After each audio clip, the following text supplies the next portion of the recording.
John, please, just once is enough. Her eyes moistened. When my first love begged me like that, I couldn't turn her down. All right, but I have to warn you, I'm not experienced in this sort of thing. I might not do it well. It's the truth. For the entire 32 years of my life, I have had absolutely no experience in love. Who would have thought, a guy like me, being asked to take on such a big task by the stunningly beautiful Emma? My name is John Miller. I'm a single man turning 32 this year. Right after graduating from university, I started working for a medical device manufacturer where I'm still employed.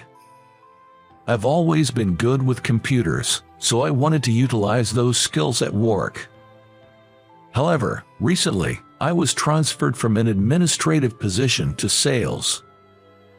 According to my boss, it's good to have experience in various departments, but frankly, I wasn't happy about it.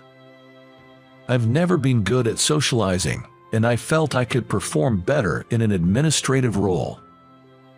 Honestly, I think this job change completely ignored the principle of right person in the right place.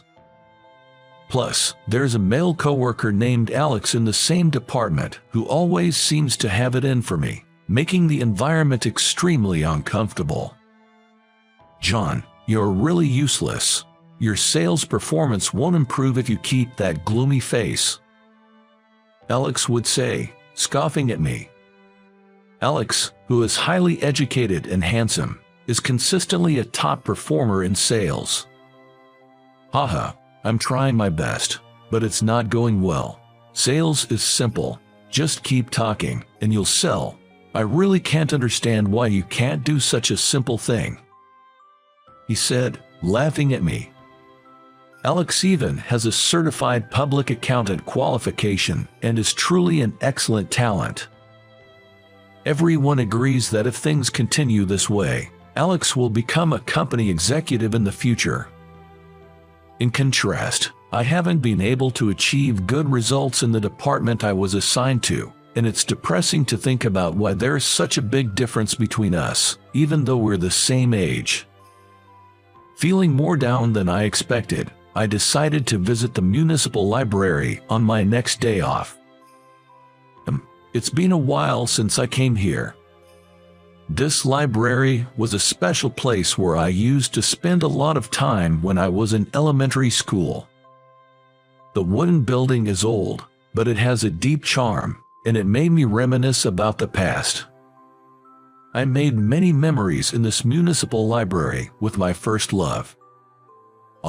In third grade, I was surprised when my hand touched a girl's as I was trying to pick up a book in this library. It seems we were trying to pick up the same book at the same time. The girl was Emma, who had just transferred to my class. So I was even more surprised. Oh, I'm sorry. No, it's my fault. But I was surprised. I didn't expect to meet you here, John. Me neither. I rarely see other classmates in this library. As we were talking, a librarian who was passing by looked at us. If we continued to chat in the library, we might get told off. Thinking this, I decided to invite Emma to go outside. Normally, I wouldn't feel like this, but I wanted to talk more. I was worried if she might refuse, but Emma gave me a gentle smile and said, sure. So we sat on a bench outside the library. Feeling like this was a bit like a date and made my heart pound, but that's a secret. Emma confided in me. Honestly, I don't really want to go to school. Why? Well, I'm overweight, right? I was bullied at my previous school because of that, and even now, I don't have anyone I can call a friend. I sympathized with Emma's story. I'm also not good at communication and don't have many friends. Me too. I honestly find it hard to go to school. This is the first time I've been able to talk honestly with someone like this, so I'm kind of happy. When I said this, Emma said, me too. Looking back now, I think that was the moment a friendship was born between us. And so, we naturally became friends, and met frequently at the local public library. We certainly had conversations at school, but if we were too close there, we risked becoming the target of teasing, with people saying, "Are those two dating?" We both wanted to avoid that, so we kept a certain distance from each other. Over time, Emma also made a few female friends. Her modest and gentle nature probably made the other girls feel close to her. I'm really glad Emma made friends. For some reason, even though it wasn't about me, I was happy to see Emma enjoying herself. When we first met, we were both too young to understand the concept of love, but as the grades went on, I began to realize that my feelings for Emma were special. Emma and I have the same taste in books, and just talking to her is a real joy. Even though I was full of complexes and often felt suffocated in school life, the time I spent with Emma gave me the energy to live. I hope this time will continue forever. That was my strong wish, but when we became middle schoolers, that dream was sadly shattered. In fact, 2 changes occurred for Emma and me when we entered middle school. The first one was that we, who had always been in the same class, were separated when we entered middle school.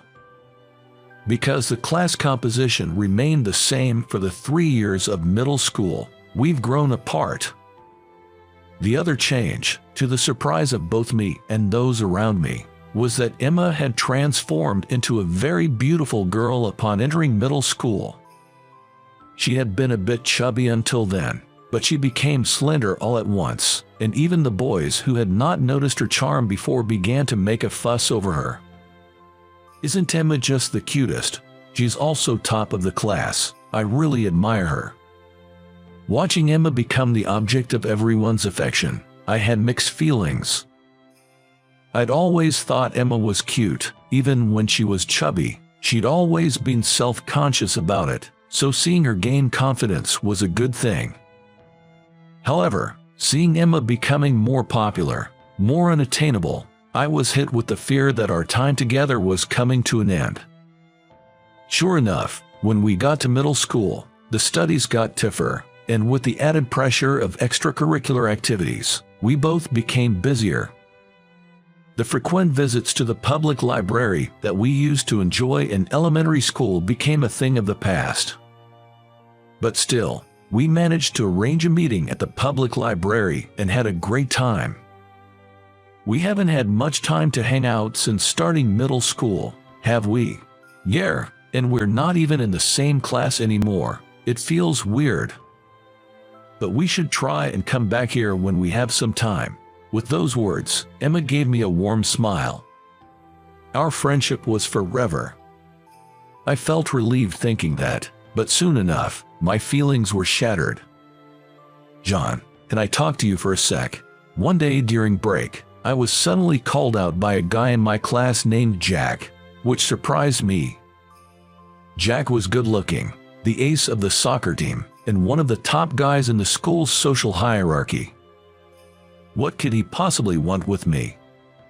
As Jack led me behind the school building, he suddenly grabbed me by the collar. Confused and not knowing what was happening, Jack spoke to me in a harsh tone. "You've been hanging around the public library waiting for Emma, huh? I've got my eye on her, so don't try anything funny." Listening to Jack's words, I was shocked. It seemed someone had seen Emma and me meeting at the public library. I tried to defend myself, but Jack was not in a mood to listen. "Do you really think someone like Emma would give a guy like you the time of day? Know your place, man." With that, Jack let me go, and I fell to the ground. Jack walked away as if nothing had happened. I was left sitting there, stunned and shocked by what had just happened. A school hero like Jack was interested in Emma. In such a situation, it felt absurd for me to ask Emma for friendship. Emma was always kind to me, but I couldn't help but deep down she may have been annoyed. That night, I cried myself to sleep, my mind filled with thoughts. From then on, I stopped trying to interact with Emma. I used to pass by Emma's classroom, go to the public library whenever I could, but I stopped all that to keep my distance from her. The school was full of students, so naturally, the interaction between Emma and me decreased dramatically. We passed each other in the hallway from time to time, but we stopped greeting each other. Although I felt lonely, I accepted the situation. Emma's father was a practicing doctor, and she was a true lady and the school's princess. There was no way she and I could ever be together. If that's the case, it's better to give up before my feelings of affection become any stronger. And so, my first love quietly came to an end. Since then, I never dated any woman. Heck, I didn't even fall in love with anyone else. I grew older, all the while remaining utterly unacquainted with love. Still, it's undeniable that even now, I can't forget my gentle feelings for Emma. People might laugh at me for still carrying that adolescent crush from middle school. But the feelings I never expressed and kept sealed away never faded in me even as I became an adult. With these bittersweet memories of Emma, I decided to visit the city library, where an unexpected event occurred. Shockingly, Emma was at the library. Our eyes met, and we froze for a moment. Neither of us ever expected to reunite in such a place, even though I thought I would never see her again. 17 years since our last meeting, Emma had become even more beautiful. While I was still frozen in surprise, Emma slowly approached and began to speak. You're John, right? Yes, I am. What a surprise, meeting here. Me too. Should we change places? Everyone is kind of paying attention to us. Just as Emma said. Other library patrons were staring at us because we looked so surprised. And so, we decided to talk outside. Somehow, this felt nostalgic. I ended up having tea with Emma at a nearby coffee shop. I never thought I'd be having a one-on-one conversation with Emma. As we were chatting, suddenly Emma started with a troubled expression. I think I can ask John. You see, I'm being forced into marriage. What? I'm currently working as a nurse at my father's clinic, and a supplier who visits there regularly has been making a pass at me. My father, seeing me single and without a boyfriend, is insisting that I should marry the supplier, but I absolutely don't want to. That sounds tough. So, John, please, pretend to be my boyfriend just once. What? I was surprised by Emma's unexpected proposal. Who would have thought I'd be asked to play the role of Emma's boyfriend? When I was trying to reject the man's proposal, I impulsively lied that I have a boyfriend. But he's so insistent and wants to meet the boyfriend. Even my father is telling me to introduce him. I'm really in trouble. But, John, please, just once. Looking into her moist eyes, I couldn't refuse my first love's request. I get it, but I don't have much experience with this, so I might not be good at it. Thank you. If you're sitting next to me, it's fine. I'll do all the explaining to him. And so, I ended up agreeing to play the role of Emma's boyfriend the following Sunday. The venue was the lounge of a hotel, where the man who proposed to Emma was supposed to come. As I was ironing my shirt to wear to the lounge, I had mixed feelings. I was happy to reunite with Emma and happy that she rallied on me. But I wondered why such a beauty like her is single and not dating anyone. If Emma were as beautiful as she is, she should have many other male friends, so why did she choose me? I spent the day with these questions in my heart, but there was another twist waiting for me. Surprisingly, the person who showed up at the lounge with Emma was my colleague, Alex. Why is John here? Even Alex looked surprised and turned to me. Heck, could it be that you two know each other? Know each other? This guy's my colleague. Saying so, Alex glared at me. Even as we faced each other in the lounge, Alex didn't bother to hide his irritation and was quite dismissive.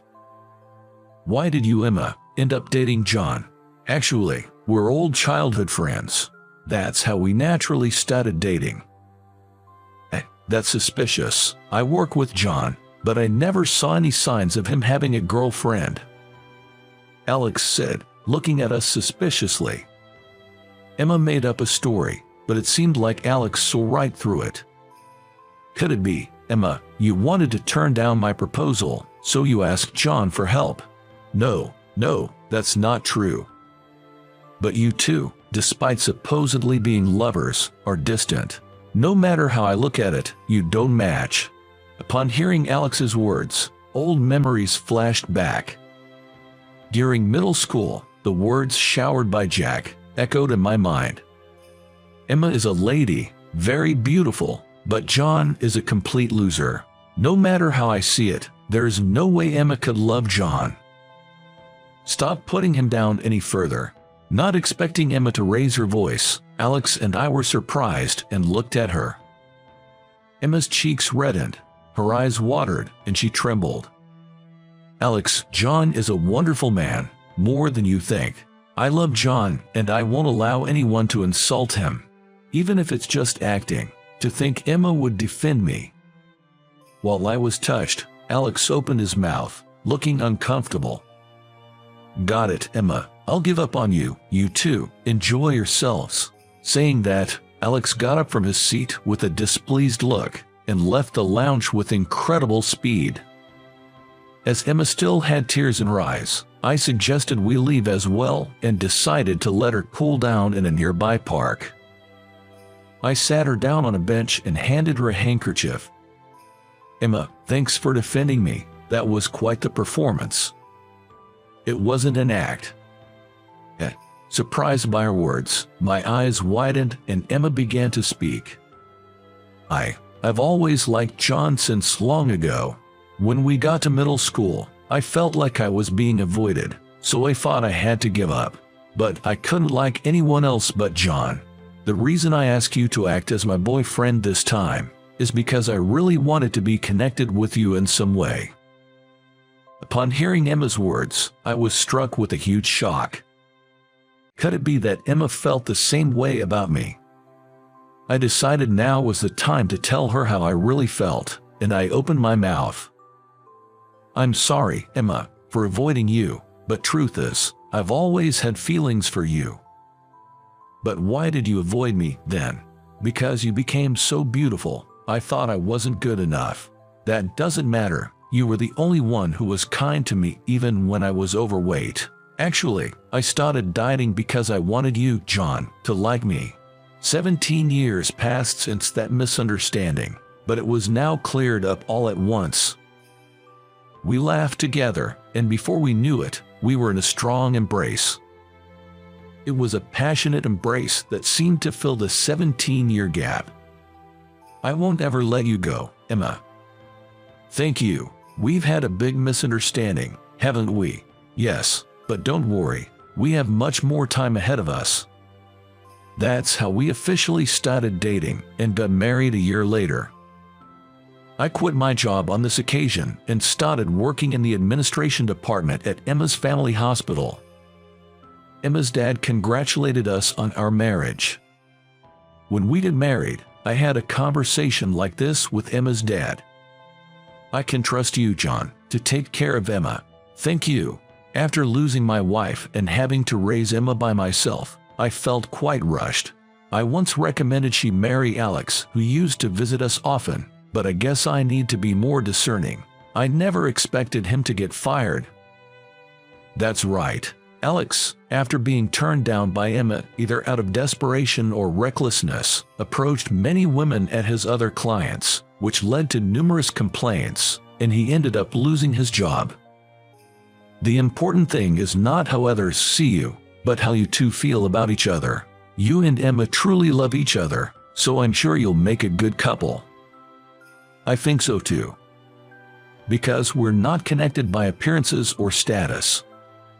We're deeply connected by our inner selves. That's why, No matter what happens, I'm confident I will always love this woman who was my first love.